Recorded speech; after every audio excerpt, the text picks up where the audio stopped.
দুই পক্ষের জমি জমার বিরোধ। আজকে এখানে দুই পক্ষে মারামারি হয়েছে। এখন ওই যে কিছু সেনাবাহিনী কিছু লোক উপস্থিত হয়েছিল, সেনাবাহিনীর লোক কিছু কয়েকজনকে আটক করে রাখছিল। আবার কতদূর তারা থানায় আছে জিজ্ঞাসাবাদ চলতেছে। অভিযোগ প্রাপ্তি সাপেক্ষে আর কি ব্যবস্থা নেওয়া হবে।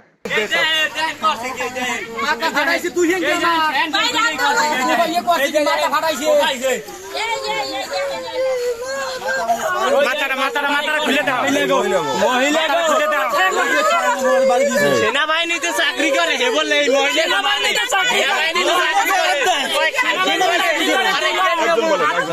সেনাবাহিনীতে চাকরি করে ছুটি হইলে আমরা বেড়াচ্ছি আমার ইচ্ছে মতো